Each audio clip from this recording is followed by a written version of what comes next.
think it's going to be a great conversation. Yeah. Welcome everyone to the Health Hub with Dr. T. As you know, I'm Dr. T. I always start with my disclaimer. Everything you hear and everything that you hear on this live and on this page, general information only. If you have specific questions for you or your loved one, please reach out to your healthcare professionals. If Dr. Christine is like, yes, reach out to me, she will give us our contact so that we can Mhm. reach out to her directly. But I wanted to make sure everyone is aware of this disclaimer. With that being said, we're going to get right into it because this is something that I personally, this live is personally for me. So that's why, I'm super excited to learn from you. But I want everyone to please welcome Dr. Christine Nwoha. I don't know if I said that Yes. correctly. Yeah, you did a Um, good job.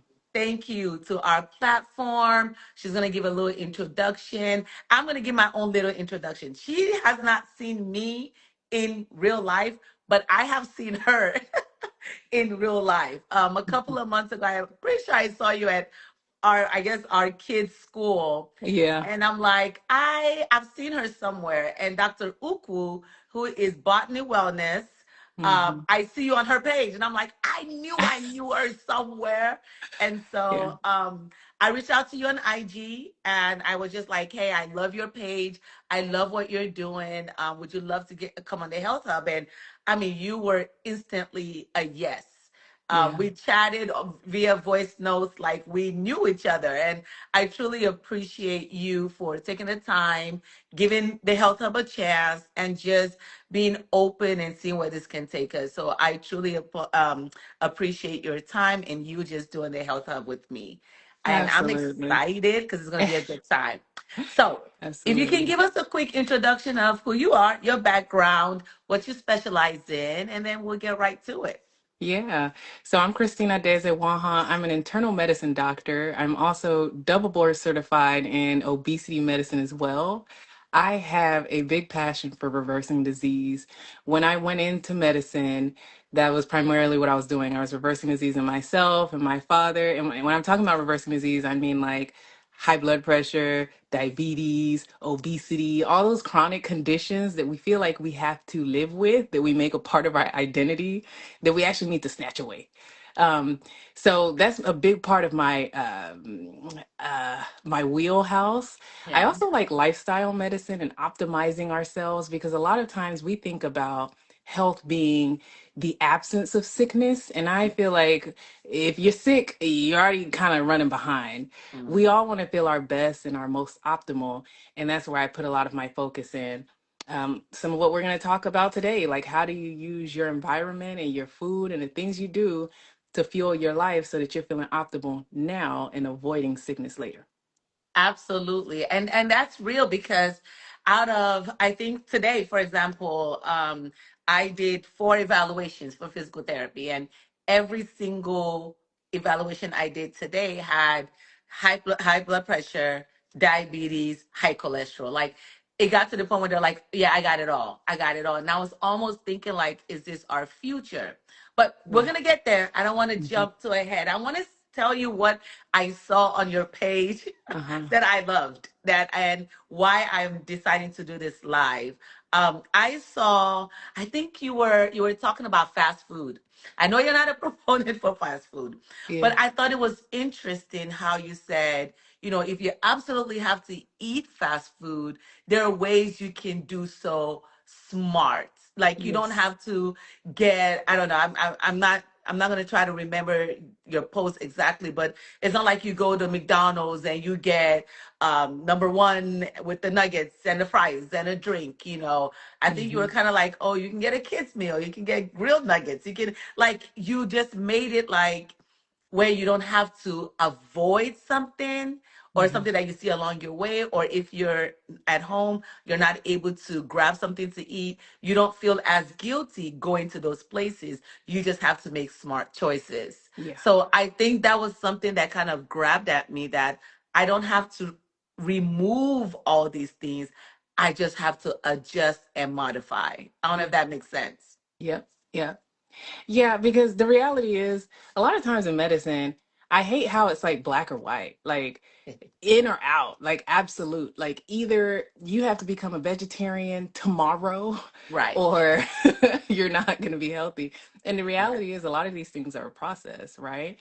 And we have to see the good in everything and not demonize food. So you'll Mm, see people who say all fast food is bad, all meat is bad, all everything is bad, but the reality is we are just doing the best we can in our yeah. environment, and we want everyone to have access to good and healthy food. And sometimes the reality is you might be running late to work and you have a choice you're going to make. Are you going to starve, or no one's really going to starve? Are you going to go hungry and end up eating a donut when you get to work? Or are you going to Mm, make that decision to choose a healthier option before you get into a position where you're forced to eat something you wouldn't want to? So right. that's where I tell my clients and my patients, I'm like, hey, there has to be options everywhere.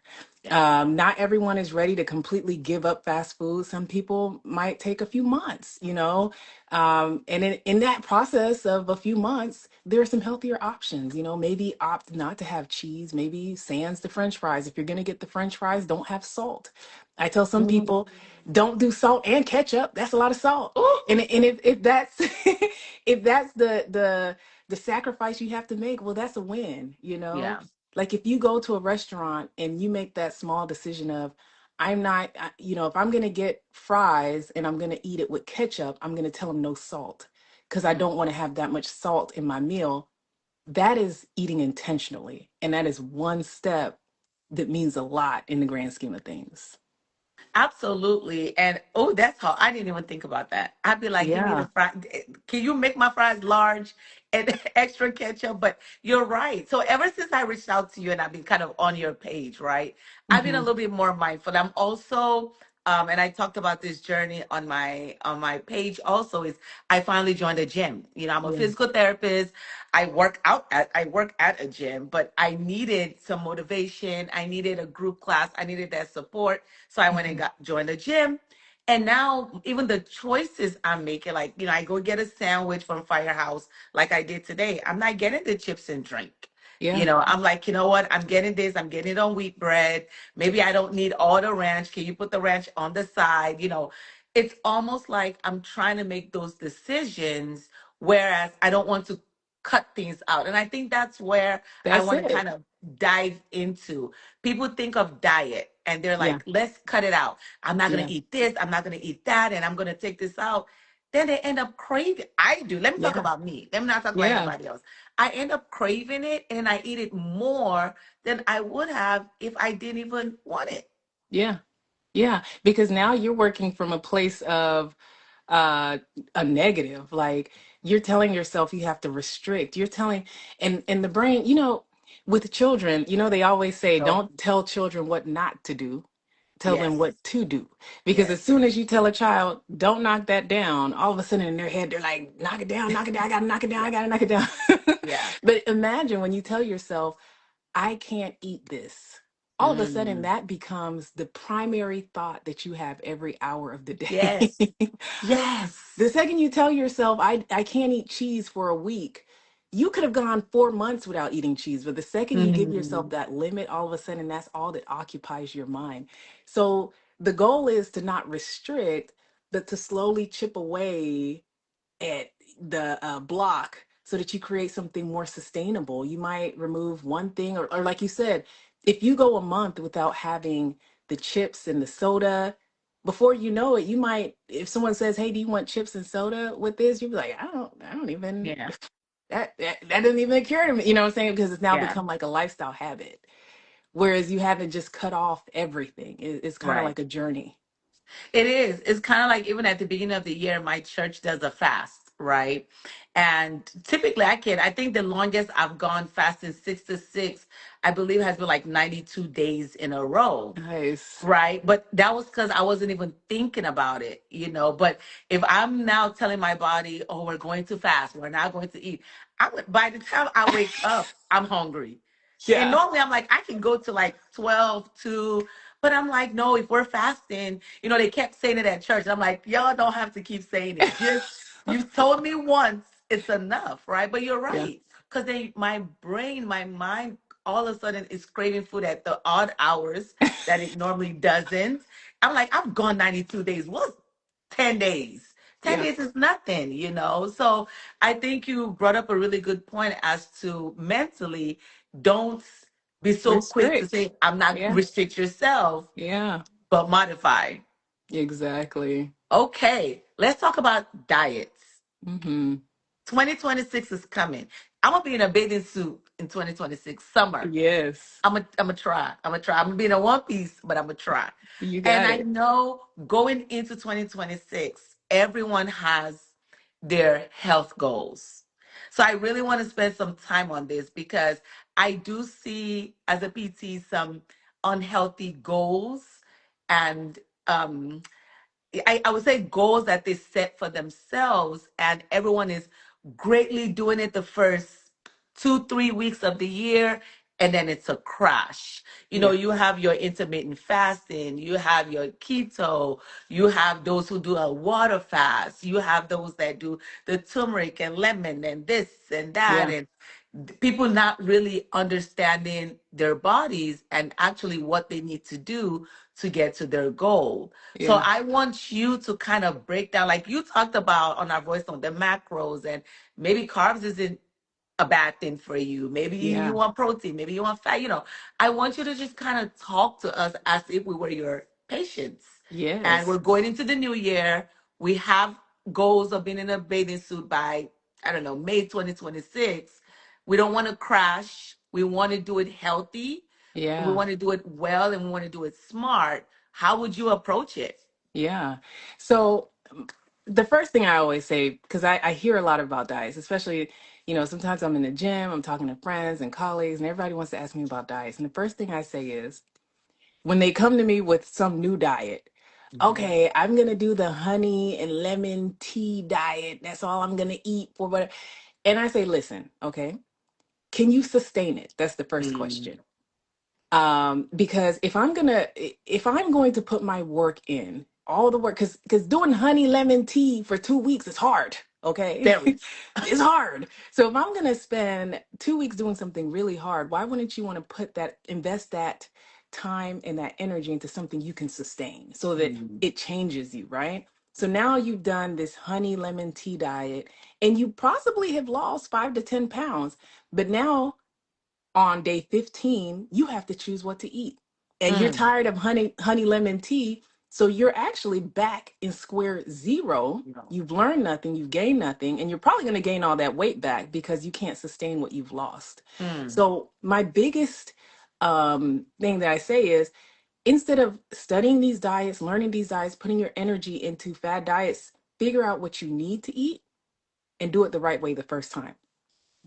You can do a few things. That is eating more fruits and vegetables, yeah. drinking more water. Like, it's so easy. And it's like, if we put our time and energy into that, that can go a lot longer because it's a longer game. People want Mm. something fast. And it's funny because people they would actually want to do the harder diet because Oof. there's a little bit more glitz and glamour about it. It's a little bit more, Yeah. it's more interesting to do a honey lemon diet or what a watermelon juice diet I've is said more that. interesting, but it's just as Right. hard, you Yeah. know? And so one, most people know what they should eat. I would say focus on that. And the second biggest thing that I always say is, what are you eating now? What's wrong with Mm, what you're eating now? So a lot of mhm. people can say things off the bat what is wrong possibly with their diet. Like, okay, I eat a lot of chips or I eat ice cream. But okay, remember, we're coming from a place where we're not demonizing food. So Right. what's wrong with ice cream? Right. What's wrong with the chips that you're Mm, eating? Do you know what is wrong with that? Because eating chips once a week isn't that bad, but you're mm. saying you're eating it every day. So what's wrong with that? What Right. was the problem? Okay, now you're eating chips every day, and that's taken away from the vegetables and the fiber and some of the nutrients that you can be. Okay, I get that argument. But now you've told yourself that I don't want the chips, I don't want the ice cream, so I'm gonna cut it all out. Then you go a step further to say, okay, I'm gonna cut back on carbs. Okay, I'm gonna cut back on calories. Well, hold on, Mm-mm. wait now. What's the method to that? Why are we cutting out on carbs? Who told you that you need to cut back on The carbs? internet. The The internet. internet. The And that's internet because told me. somebody needed to cut back on carbs and now they're telling everybody. And the thing about nutrition is there's no one size fits all approach. We're all different. Right. Okay? Like the way I take care of myself is going to be the way different than the way you take care of yourself. The things Right. that I like to eat are going to be different. The things that make me thrive. Like I can tell someone to eat raw bell peppers Ooh. for a Okay. healthy diet. But for me, that's going to bloat me and I'm going to feel sick and I can't keep Mm. up with that. So everyone just has to um, know how food makes them feel and what they're doing with it. So the biggest thing is knowing what you eat. So if you look at what you're taking in, and I like to recommend macros because that's the easy way to know. And if you notice that actually I'm not eating that many carbs, but I'm eating a lot of fat. I was telling you about how I looked into my diet when there was a time where I was trying to lose weight for a bodybuilding competition. I was struggling because I was doing what I thought I was supposed to be doing. I was eating the right calories. I was always in the gym, but I was having a little difficulty getting the weight off the way I needed to. And my coach at the time said, okay, well, let's look at what you're eating. And my carbs were fine. I was just eating a lot of fat. And Wow. I didn't realize I was eating fat because I was eating healthy, But I noticed I would be eating avocados for breakfast. I would eat eggs, fry them in olive oil. I'd eat nuts around the clock. Like my favorite snack are nuts, pumpkin seeds and nuts, hemp seeds in my oatmeal, Oh, wow. cashews, almonds. And I was like, when I calculated the fat was through the roof, and fat is dense. Yeah. So that's where a lot of my calories were coming from. That's what I was struggling with. But had I known, and a lot of women may not know, your issue in your diet is not your carbs, it may be the fats. So when I cut back on the fats, boom, I was seeing like results. A lot of Immediate. times we may be restricting, and you're feeling bad, you're feeling depleted, you feel like I can't keep this diet up and I'm cutting back carbs, I can't cut back anymore. When it may just be, I need to eat egg whites instead of eggs because Oh, of the fat content. I like You know, I like the full egg. I like the yolk. yeah, but even if you wanted to do that, you might have to find it somewhere else. Yeah. Sometimes like some of our oils and our dressing, Mm. and that's if that is your problem, right? So it's just about knowing what you're eating so you know what to change, and that change can be sustainable instead of Also, just following what anyone gives you or what you see online. because online said don't eat carbs, so everybody's saying we're not eating carbs and we're Yeah, hungry and we and have we're no hungry. energy because we're not eating No carbs. energy. No energy. We're No dragging. We're energy. tired. We're so tired because we're not eating carbs, and I'm like, our body like needs fuel. It's like there's no, we're not putting. I don't know what kind of gas we're putting in, but it's not Like, what are we doing? unleaded and it's There are not three. premium. There are three nutrients. You have carbs, you have proteins, you have fats. Right? A lot of us are not getting enough protein. Period. Okay. True. Let's just be honest. We're not getting the True. protein. So then we cut back on the carb. So what are we eating? Fat. And that's Fat. why we fat. We eating fat Or because that's why that's why we're we fat. hungry. And that's why we're so depleted that we Right. can't maintain this diet through the week and we end up binging, Mm. crashing, refeeding, or refeeding is a good term, but we end up like having these cheat days where we just throw it all away We because yeah, because we're then you start starving. you indulge. It's like, Yeah. oh, it's like your body's like craving it, and so Yeah. it's almost like you can't stop. Let me ask a question: is it true that the more protein you eat, the more full you feel? Yeah. Well, Okay. protein definitely comes with satiety and or that's that feeling of fullness, right? Hmm. And fats do too. Fats Okay. definitely have. Carbs, not so much. Carbs, you can feel like they go in and out of you, and they are Right. energy. Your body's using them for quick energy. But proteins do tend to make you feel fuller for longer, as well as Okay. fats. Hmm. Okay. Okay, we have a couple, and I'm trying not to. Everyone, welcome into the Health Hub with Dr. T. I mean, you guys are in a great live. I just want to get through. Some people said some things earlier. I don't want to miss it. Someone said when they're on a quick run, they get the 12 count, I guess, the grilled nuggets from Chick-fil-A. I saw someone talk a little bit about that, that's just what they grab when they're on the run. They don't have time. Niger underscore Chloe said, LOL, I'm guilty of salt and ketchup. I think a lot of people are going to take that away from this live because we don't connect it together. Yeah. right? We just see the fries and then we see the sauces, but to be like, okay, there's the salt on the fries plus the ketchup can be a lot. Someone said, what about no ketchup? Is that also a benefit if they just Yeah. take out the ketchup as a whole? Yeah. Yeah. Because you have to think about ketchup in general. It's a lot of salt. It's a lot of sugar. Yeah. Like, so my thing is, do an experiment, right? Go to the store and get the no salt ketchup, and what you'll notice is it's very sweet. And then go to the store and get the no sugar ketchup, and you'll notice it's very salty. So Okay. these are two big components in ketchup that we forget about. So if you want to do no ketchup, that's an option, and just eat the French fries, with a little salt. That's me. Don't Yeah, give me hypertension and diabetes. Give me people. exactly. And high fructose corn syrup. I'm just gonna eat the fry. I eat them hot from the bag anyway, so I don't have time while I'm driving to get the ketchup out. Right. Now, I'm not demonizing ketchup, do what you got to do, but it's just about being intentional and knowing what you're Yeah, putting in your mouth so you can make those decisions on the fly. absolutely. Adeze underscore O said, "What do you think about fast?" Ooh, I want to Mm. hear this one. Man, fasting is very good for your body. If you can Okay. do it, it's very good. So, I usually like to talk about what food does in your body and why it's so important to take a break from food. Because I think Mhm. a lot of the problems that we have in our society is that we just don't take a break from food. Like, Hmm. we think about feast, we think about famine and balance. Like, there should be a time where you're eating and a time where you're not eating. Once upon a time, it was 3 square meals a day. Now it's like you eat, then you eat a meal, then you eat, then you eat a meal, then you eat. You don't get a break. Your Hmm. body never gets a chance to digest. There are processes, like physiological processes, that happen in your body when you are fasting, and you're Okay. not giving your body a chance to do that. For example, breaking down fat, using fat in your body. There is a process for that your body will never get to utilize if you're never in a fasting state. Hmm. So fasting is absolutely wonderful.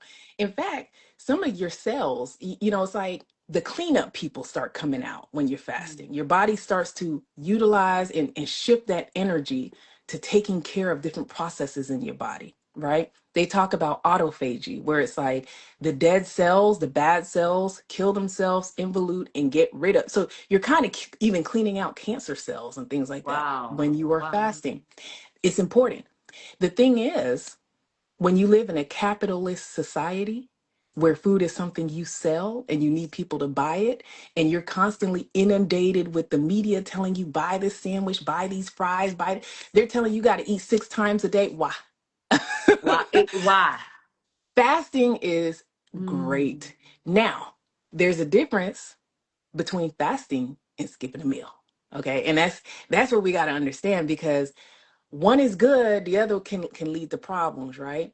Right. Fasting is intentional. You set a time, just like you were talking, 6 to 6 for a period of time. When you do it that way, you're already prepared with what's Right. going to happen after the Right. fast. Right. You're telling Right. yourself you're not going to eat from this time to this time, and you've probably already prepared your break fast, your fasting break, how you're going to break your fast, right? Whereas skipping a meal is, okay, I'm in a rush, I'm heading to work, I haven't planned nothing, and Hmm. and when I get hungry, I'm just gonna grab whatever is. You don't want to True. do that. True. So skipping meals is not the same as fasting. Hmm. Skipping meals can actually make you gain weight, whereas fasting can help you lose it.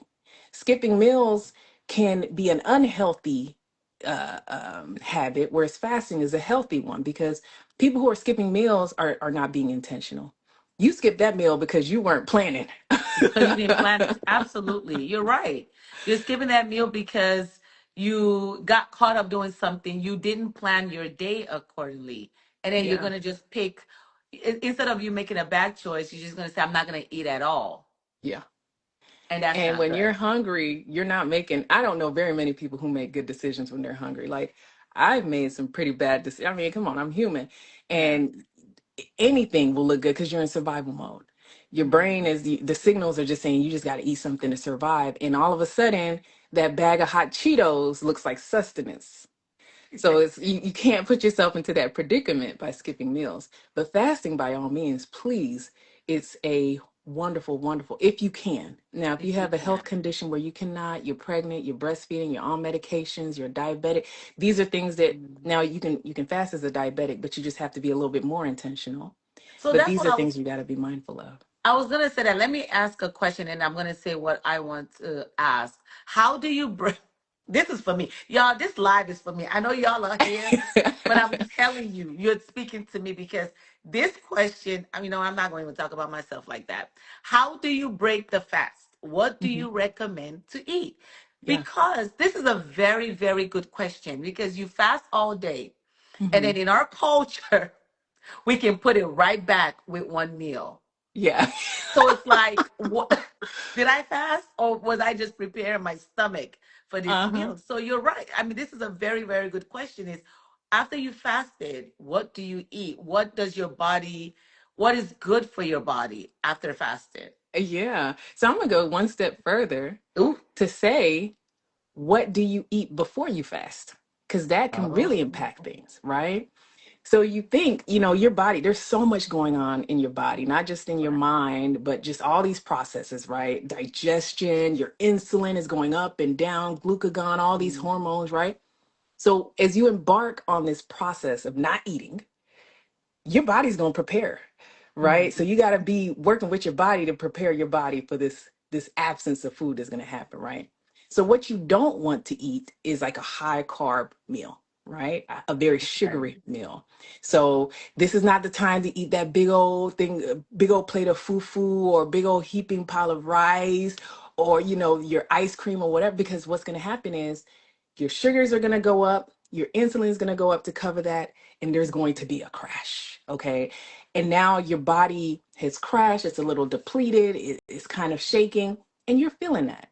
Yeah. So, one, that's not going to be a very good way or sensation to be entering into a fast. And that may affect how you break it, right? So, Mm. let's say you're fasting overnight and you want to do, a lot of people intermittently fast in the morning, right? So you want to have Right. your first meal at 11, okay? And then at night before you go to bed, you eat this huge meal thinking, I'm going to set myself up so I can eat good so I won't be hungry tomorrow. No. No, not so much. Not so good, because now you've eaten all these carbs at this huge meal and you crash during your sleep. Mm. Okay. And a lot of people don't know this because they're sleeping, right? Right. You crash during your sleep, your sugar has gone up and down like a roller coaster, but that affects your sleep. You don't sleep good, one. Mm. Okay. Your liver's pumping out different hormones to get your sugars back up. It's doing a lot of work to keep you good at night. Working hard. Now, you wake up, not only do you wake up groggy and out of it, right? But you wake up more hungry than you normally would. Mm.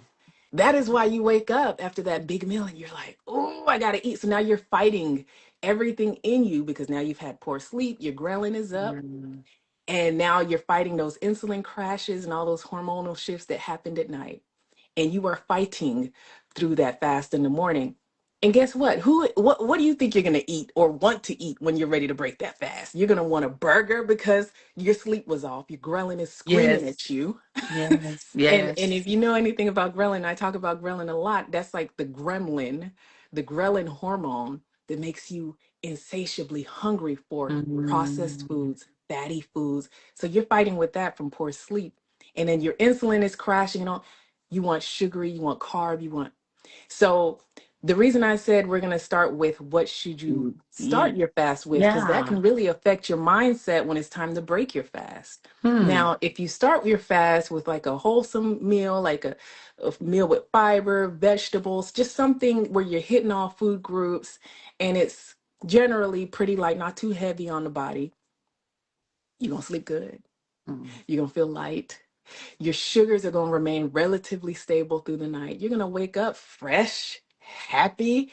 In fact, by 11 o'clock, you'll be like, I can keep going. I can keep going. Yeah. Yeah. And then because you've had that clean meal, you're like, you know what? I can eat something else clean. I can eat. Mhm. The last thing, you're not going to want berries and some oatmeal or anything like Mm. that after you've been doing all that crashing all night. Okay. Right. Your body was a war zone last night. You want something that's going to really feed you. So you set yourself up better when you start the fast in a better state. Wow. I didn't even think about that. Yeah, no. I Yeah. didn't think about that. I was just you. I mean, I was just like this. The person that asked this question, I was more focused on after the fact. But you're right. It's also how you prepare is how you continue. And when you were talking about your body was in a war zone at night, and you wake up, and then it becomes a cycle, right? Yeah. It's like you're constantly chasing. Your insulin is all up and down, out of whack. You can't get it back until you put the right thing Yes. in your body. Yes. So. Hmm. Yes. Okay. Someone had a question up in regards to the fasting. They said, "I've noticed this is Yemmers 26. I've noticed fasting tends to slow down my metabolism. How do you avoid that?" Hmm. So I guess my question would be, why do you feel like it's slowing down your metabolism? Hmm. Like that would be the question. Like, what signs are you seeing? And that would be a very subjective question to look at all of what's going on surrounding that, because Right. metabolism, believe it or not, doesn't change as fast as we think it is. I think we're a lot of times we're quick to say our metabolism is changing, but it really Mhm. shouldn't. There's some people who are even overweight and obese, and people will say, "Well, I have a slow metabolism." That's not the case. The metabolism sometimes in obese individuals is higher than that Oh, in skinny, wow. thinner individuals. So I think a lot of times we have some misconceptions about what's going on with our metabolism. But no, fasting should not deplete your metabolism. Now, if you're fasting and you're becoming depleted, um, you're going on an extensive fast where you're not getting those nutrients you need, you're not getting the sleep, and it's starting to be more of a stressful event on your body. Your cortisol is going up, and some of these hormones are trying to protect you. You're in a state of fight or flight. Then maybe we do need to cut back on the fasting. Mhm. Okay, like if you're fasting throughout the day and it's causing you more stress and harm, because anything can be stress to your body. You have good stress and Right. bad stress. Now, if the fasting is becoming a bad stress, then it could be slowing down your metabolism and it probably needs to stop. She said, "Because I don't lose as much or as fast compared to when I'm not fasting." I see. So you don't need to So, fast, girl. yeah, so it could be, how you're fueling. Yeah. Yeah, it could be how you're feeling. Because, okay, I'll say it like this. They did a study where they were trying to figure out who lost the most weight. Was it the people who skipped breakfast, or I hate to say, like maybe intermittently or fasted during the morning and ate later in the day, or those who ate breakfast? And a lot of people would Mm. think that the people who did not eat breakfast were thinner, had a higher metabolism, and lost more weight, when the reality was they were the same. Oh, wow. So the whole argument that you have to skip breakfast or you don't eat breakfast and it's better for weight loss has been completely debunked. What really matters is what you eat overall. Okay, so it could be that the people who did not eat breakfast made up for it down the line, and that Right. made them more equal to those who maybe ate breakfast and ate a little less throughout the day. So you would just have to think of what you're doing during your fast that is offsetting that time, if that makes sense. Hmm. That's a Are you, tough one. yeah, are you eating fattier meals? Are you eating, Mhm. do you change the way you eat when you're fasting as opposed to when you're not? And if you do, then in that case, in your case, you may have to not fast, Like when we look at it from a scientific standpoint, if a client is telling me, should I not eat breakfast or should I eat breakfast? And I'll say, it depends. What does your day look like? What do your meals look like when you skip breakfast versus when you don't? And if you're eating healthier and you're able to control things better with a meal in the morning, by all means, eat that meal in the morning. It's better for you. She came back and said, "I was going to say it could be the choice of food too and portions." Hmm. Yeah, she agrees with you. Paula Mason 1510 said, "What about fasting to help with menopause? My friend asked me for ideas, but I've not experienced it." Now, I don't know about fasting with menopause. I Mhm. don't know the scientific backing to it. But I think that would be a great idea. I feel like during menopause, there are a lot of things that are happening hormonally Mhm. that may not be directly changed with fasting, but I do think as we enter this hormonal period that's going on, we tend to do a lot of things that can be that can make the whole situation worse, Right. right? So a lot of times when you're talking about menopause and perimenopause, we got poor sleep. We're waking up in the middle of the night with hot flashes. We're Mhm. having all kinds of cravings. We're eating and if you compile that with your insulin going up and down, crashing sugars going up and down, poor sleep, Mhm. and it might help to have a little bit of structure with fasting and cut back on some of the habits that you're forming to cope with menopause and perimenopause, if that makes sense. So I don't know a direct way that Mhm. it helps, but it could help overall just by optimizing your health. That's perimenopause. Menopause is now obviously being talked about more now, and I think people are really trying to figure out what that looks like, how to reduce it, how to manage symptoms and things like that. So hopefully there'll be more studies now that menopause and perimenopause are being spoken about more. Yeah. Hopefully more research comes out. I know you're a research person, so Hmm. hopefully if you see anything, please definitely do reach out so that we can share. Most You definitely. know, beginning of the year, we have most churches do a fast. I'm Hmm. gonna stay on fast a little bit longer if that's okay.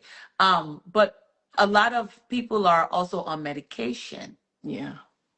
And so I know one of the churches that I go to, they say, hey, we are not your doctors. If you have to take your medicine, if your doctor says you can take your medicine without food, please do so. And even if they say you must take your medicine, whatever the case may be, please do so. Listen to your doctors, and I appreciate that. But we also have some of our super spiritual, religious people who are like, the church said we fasted and we fasted. What is I mean, because we may have loved ones or parents who are Yeah. like, no, the Lord said we fasting, so the Lord is going to cure me.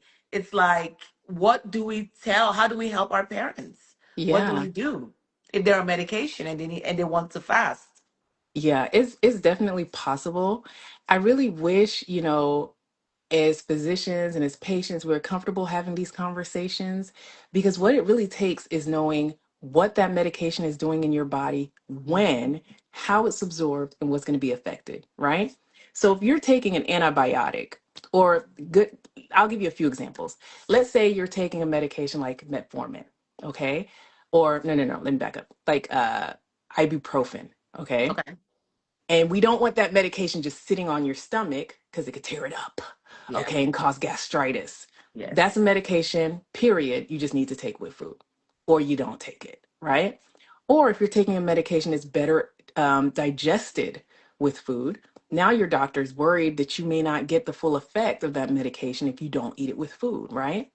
Or if you're a diabetic, one of the biggest problems comes in when you're taking a medication that's going to drop your blood sugars, right? Mhm. I tell my patients all the time, some of these medications are going to work whatever you do or not, right? Like that metformin is not a good example, but like a glipizide that drops the blood sugar, like glimepiride or something like that, is going to drop your blood sugar. It doesn't care if you ate or not.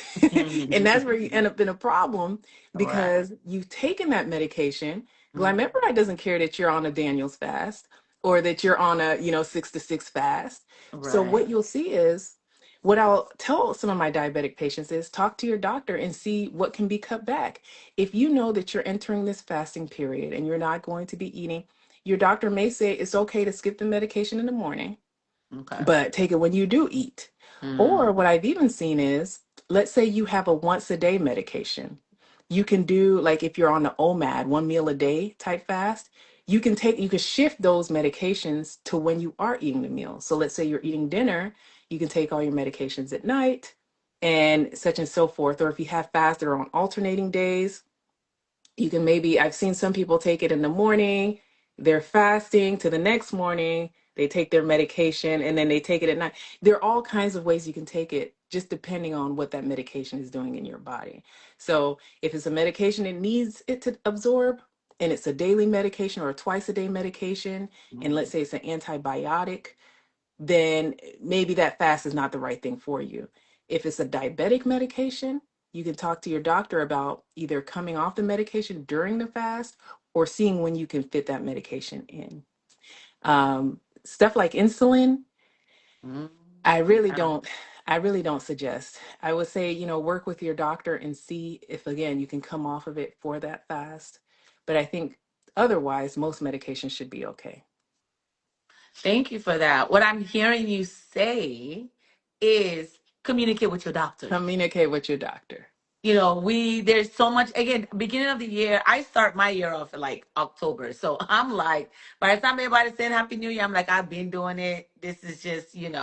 But I try, even with my parents, I try to say, hey, New Year's coming. There's all these new things there's a fast coming. There's this coming. There's that coming. Let's talk to your doctors to see what you can or cannot take, because you don't want to just go into something that could put your body at shock because Yeah. of the medication that you're taking. I don't know all the side effects. I don't know what goes with what.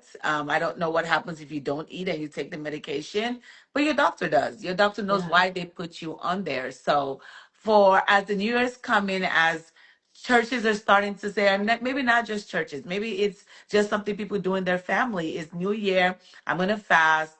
Please, please, please, if you're on medication, like the doctor just said, speak with your doctor about what to modify, if you have to modify anything, just to make sure that your loved ones, yourselves, are safe.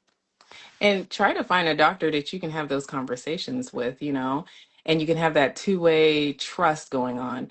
I remember Yes. I had a client that, and it's not just with fasting, it's with a lot of things. The new year, everyone's trying something new. Mhm. I had a client who, um, for the new year, come January, she decided she's going to run a marathon. So she's running every day.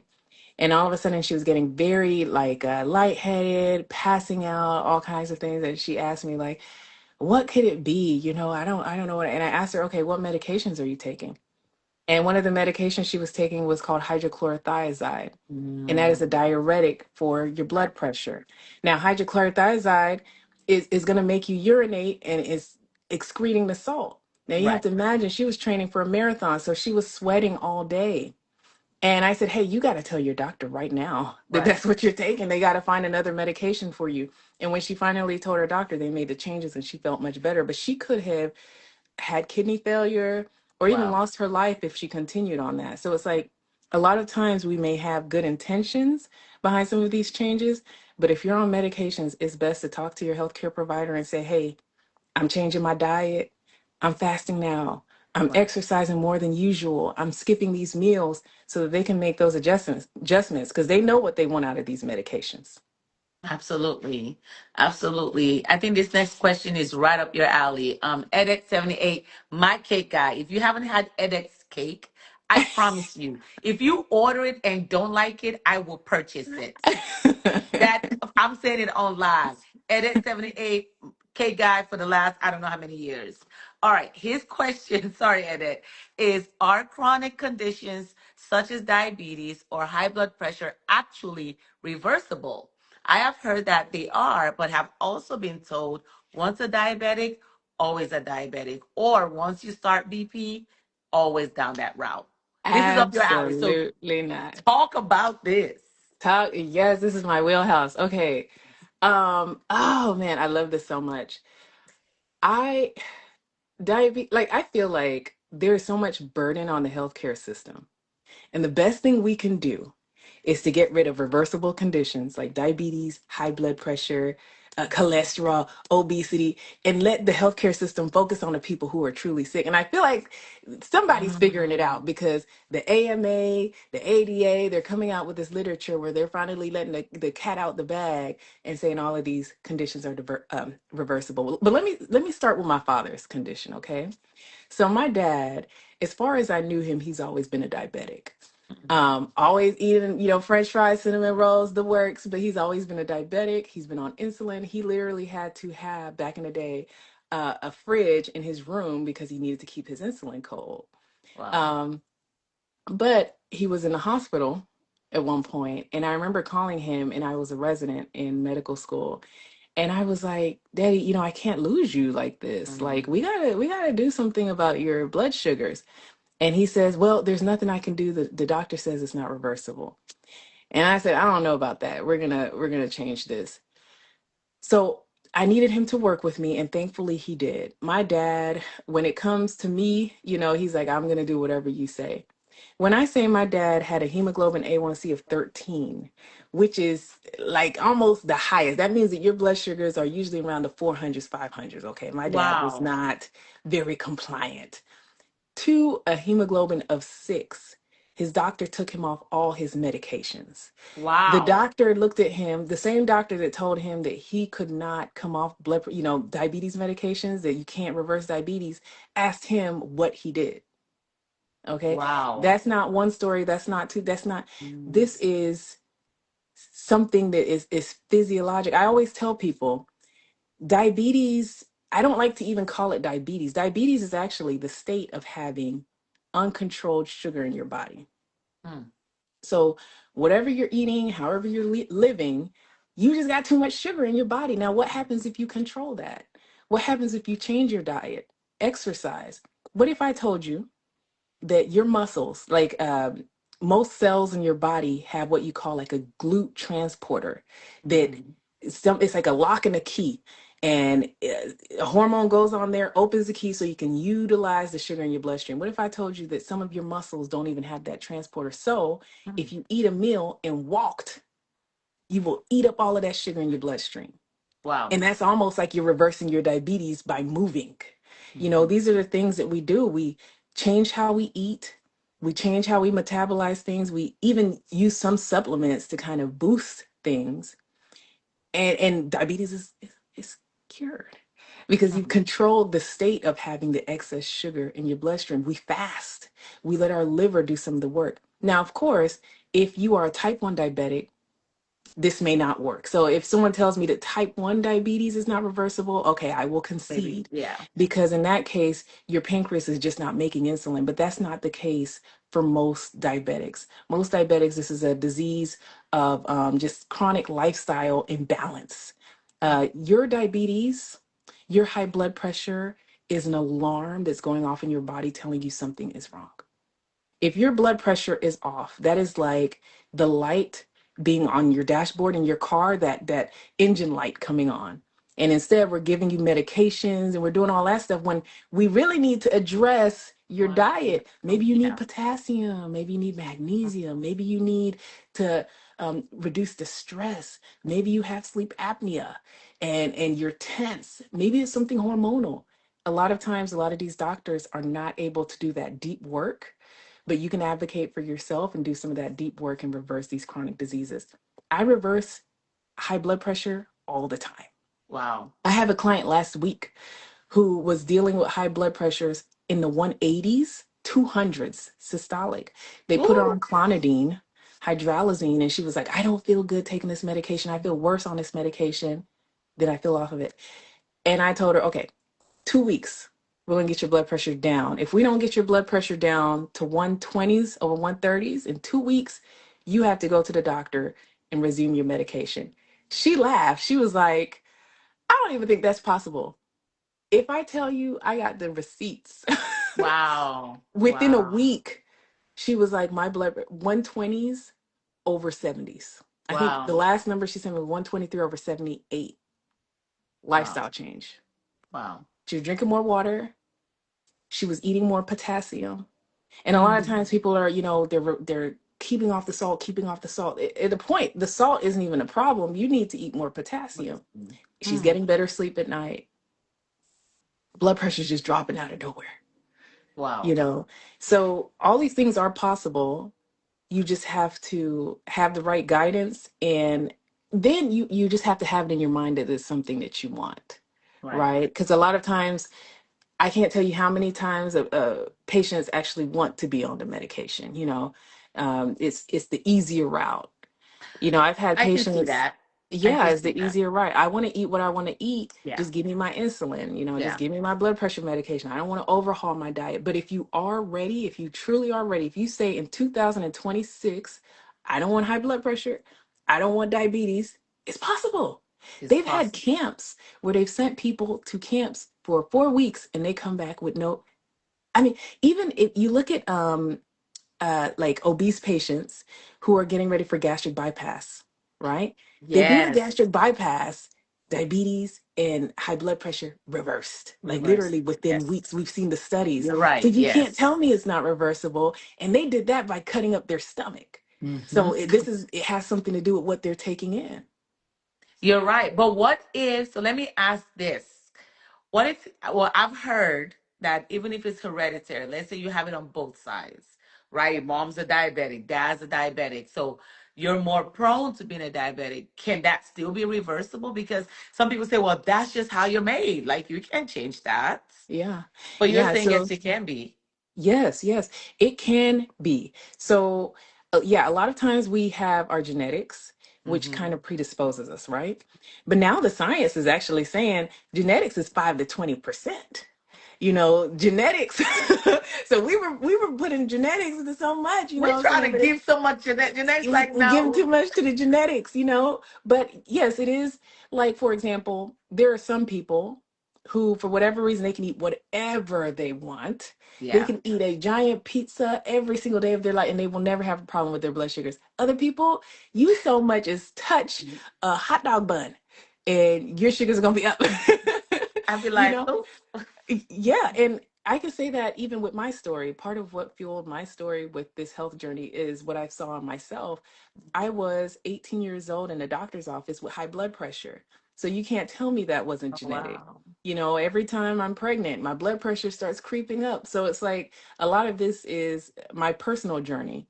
And I could say that my blood pressures are in the one teens, but I have a heavy family predisposition. And that's what makes me even more serious about reversing this condition. So if you do have any history of diabetes, I've had several people in my family members who died from high blood sugar, died from stroke, died from strokes. So it makes you so dialed in to, okay, I really have to take this serious because I don't have the same chances as someone who doesn't have that history. So it shouldn't keep you from doing it. It should more of a motivation to reverse those conditions, if anything. I 100% agree. My dad, I don't think he's on live today. Hopefully not. My dad, when I was a bit young, not even younger, I think this is about maybe 10 years ago, PC, pre-COVID, he was very active. Like his best friend lived down the street from him. So they were playing tennis. He was riding his bike. And literally, I believe he got off his blood pressure medication because he was so active. But then, he was like, I want to keep working. Don't ask me why. But then that stress level came up to where he wasn't able to be as active. So guess what? Started taking his blood pressure medicine again. So I kind of looked at it like when you were biking, he was playing golf, he was playing tennis, he was so active, he was really on nothing. But then he's like, well, well, I want to go back and work and do businesses. And now that stress level and no time to really put into his physical activity, he's now Uh-huh. gone to medication. So now he's like I didn't get back to being active. I remember I used to play tennis. I used to do all these things, and that all took away the medication. So you're right. It is reversible. And And let I me didn't hit you with a realize I've plot seen it. twist. Let me hit you with a plot twist too. Don't do me like that, Dr. T. No, but for real. So you mentioned a lot of different activities he was doing that were outside. And you Yes. see a lot of things change pre and post COVID. What happened during COVID? Everyone was indoors. Yes. Vitamin D has a strong link with diabetes. So people who Mm. are vitamin D deficient have a higher risk for diabetes. So could it Mm. be that not only was he less active, but he became vitamin D deficient through the Deficient. time? So it's like just getting outside and taking those walks or supplementing with vitamin D You're right. could improve his Yeah. blood sugars. It's just crazy how much goes into all of this. It's crazy because even me, every time I get blood work, my vitamin D is low. Yeah. And I feel like I'm outside. I feel like I'm everywhere. So I'm like, surely something is coming in, but they're like, nope, you need to take more vitamin D. So That, oh my goodness. Yeah. Vitamin D. Oh my gosh. It's like ugh, vitamin D. Yeah, this, I told you that this live was for me. It's not for everybody else, it's for me. All right, Yeah. we have a couple more minutes. Hmm. Paula Mason 1510 said, I have diabetes and the MRI showed proximal pancreatic duct at the head is dilated at 6 millimeters with mild dilatation extending 3. That's a lot of medical stuff going on there. Hmm. So what was your question, Paula Mason? Maybe she'll come. Sometimes I probably press N too, so maybe she'll come back with the rest of her question there. Okay. Yeah, the MRI won't really tell you the function of your pancreas. Mm. That dilation could be because there's something that's blocking the duct. I'm not sure if there's like external or internal compression causing dilation, but that duct itself should not affect they say like the exocrine function of the pancreatic cells, the beta cells themselves. Now, type 2 diabetics can become like type 1 diabetics because after so many years they can burn out their pancreas, but you may Mhm. not see that on an MRI. Okay. Oh wow, this has been great. This has been great. It's you hear so much. You hear the in thing, like we talked about earlier. You hear this is what we should do now, and this is the fast and quick way for us to reduce fat. Oh, sorry, someone. I think she just reset this. Okay, Yammer 26 said, "How about insulin resistance, PCOS? Are they technically reversible? Sign with sign with they're related somewhat to type 2 diabetes." Yes. Yes, both of those are like the uh, precursors to diabetes, if you will. And so if you have any signs of insulin resistance or PCOS, now is the time to start reversing. Now is the time to look at your diet. Now is the time to look at your vitamin D levels, your intake, your movement, everything. And you can come to my page. I talk about this stuff a lot about how to reverse all of these conditions. It's very possible. PCOS, please reverse it now. Now, Now, all of it. It's possible. Paula Mason 1510. I'm going to refer you to Dr. Christine's page so that you can kind of chat with her a little bit because she's saying it does not run in her family, so she doesn't know how to reserve it. So I would go and just scroll through her page tonight, y'all. Like, I don't know. I loved it. I really did. And I felt like just going through your page, I learned so much. So if that's okay with you, Doc, I would say that they can go and look at your page and just kind of see the different ways, different advices. Like you break down a lot of things on your page. So it's well informative, well educational, something that you can save. I've saved a couple into Yeah. my set. Oh yeah, if And I'm I doing this, if also I'm running around, I can use that. And I also have two books. I wrote them to be very easy to read. Reverse High Blood Pressure Naturally, Reverse Diabetes Naturally. And both of those are a day's read. I read all the time, but what I hate is opening a book and not being able to finish it. Both of those are written so that you get the content you need. I've broken it down from teas to exercises to foods to supplements. I have a protocol in both books that you can follow if you want to, but it'll tell you what kind of foods to avoid from the oils. Someone said get off seed oils. I talk about the oils that you need, the probiotics that you need, the from dark chocolate to sardines and what kind of fishes are Oh, good. I have a protocol in there. So if you want the book, it's on Amazon. It's everywhere books are sold. please, But what that's is a the name pretty of good the book? resource. It's called What Reverse Type 2 Diabetes Naturally and Reverse High Blood Pressure Naturally. And Perfect. both are great resources. I will grab the books tonight. I will put them on my page. I will definitely add it to this live as best as I can because what? Yeah. Not a best-selling author over here on the Health Hub. I just put I just put all the tea on there. I wanted it to be something even our parents can read, our children can Yes. read, anyone can pick it up and just know that hey, like green tea. Can green tea reduce your blood sugar and your blood pressure? Absolutely. It's in the Wow. book. You know, can I use chamomile tea? Can I use dandelion root? Which supplements can I Oh, use on wow. vitamin D? Can I use magnesium? It's all in there. Awesome. Oh my gosh. I did not even know this. I will, yes, I will post the links of both books on as soon as we get up this live. I will be doing so because what? Yeah. I definitely, I'm probably going to have some in my clinic because people ask all the time and they just want resources. And this Mhm. is definitely what the Health Hub is about, is getting resources. Yeah, Okay, so I'll last get you question some goes to copies.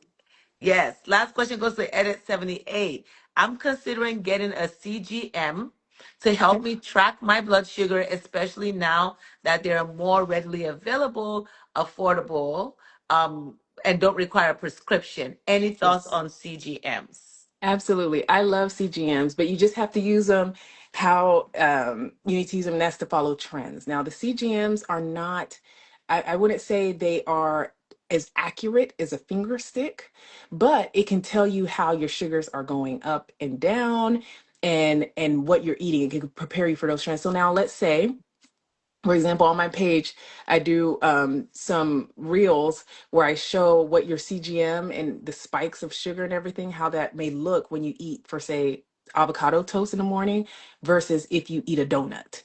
Okay, so if you Mm, notice that you're looking at your CGM, you've eaten two donuts and you see it spike all the way up to 200 and crash back down. And when you look at that crash, you're feeling like, and you're looking at it and you're like, oh my gosh, yes.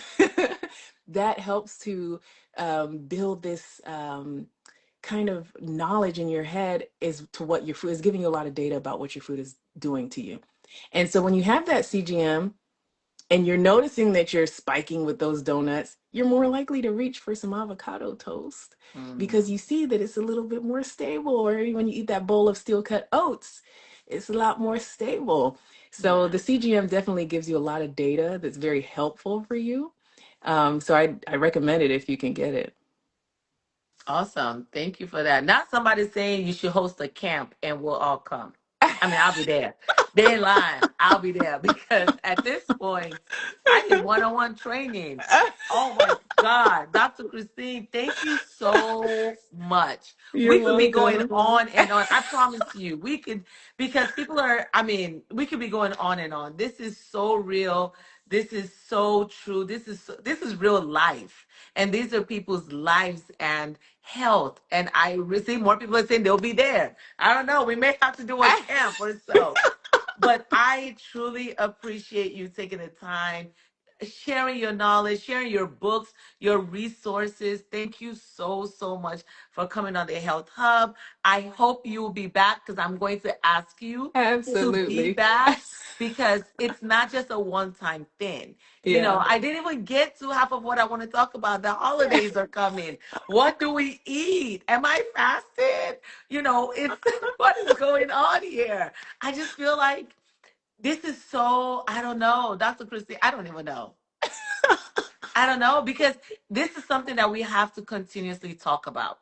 Yeah. You know, a lot of 30s and 40s are having blood pressure, diabetes, Yeah. high cholesterol. I see them. They come for injury, an ankle sprain. I ask, hey, do you have any medical history? And I'm like, bypass. And they're like, yes, I have high blood pressure. And I'm like, huh? I, What? huh? You know, so you're saving lives, Yeah. literally. And I'm so I passionate about appreciate it. you. I'm so Absolutely. passionate. And thank Yeah, you for this, what you do and having me on here because I love it. You love it. We just want to spread the knowledge. And my goal yes. is, I want your PCPs to be upset because I'm taking you off all your medications. I'm kidding. I'm kidding. They're not upset about that. But I want everyone off of these medications. Yeah. I want everyone living their best lives. We need to focus on other things, not Yes. taking all these meds. Yes. Yes. Last thing, what are the names? Reversible. Someone just asked for the names. I'm gonna have to find it once I get off Amazon. The name of your Yeah. books. Reverse high blood pressure naturally and reverse type 2 diabetes naturally. If you go to Amazon and put in my name, Christine Nwoha, Nwoha, it should come up. It will come up.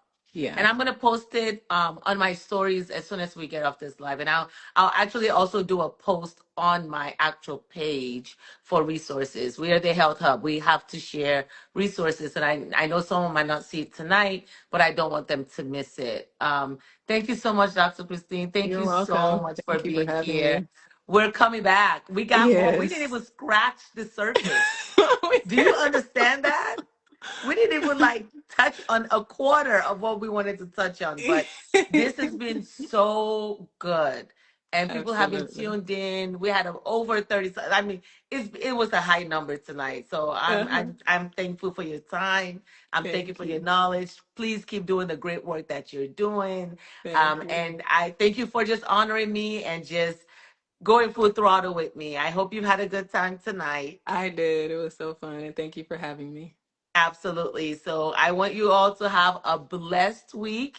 It's almost Thanksgiving. I can't believe it. But I will be posting the books because the holidays are coming, the New Year's coming. Let's eat smart in 2026. Let's Hmm. reverse these conditions that are reversible. No matter what anyone says, let's do it. We have a resource, we have a guide. Let's utilize it. So thank you all so much for joining. Thank you. I lost 88 pounds and reversed my type 2 diabetes. Look at that. She ain't lying, y'all. Look, she Nope. ain't lying. You got So it. thank you so much, everyone. Have a blessed week. We'll see you next week. We're wrapping up November Men's Health Month, Mental Health Month. That's what we're doing next week. We're going to have a panel of men to talk about mental Oh, health. That's going to be exciting. Thank you all so much. Have a great week. Have a blessed evening. Thank you, Dr. Christine. Thank you so, so much. I'm giving you virtual hugs over here. Thank you so much. All thank right. you. Have a good Bye. one, everyone. Thank you. Thank you. Bye.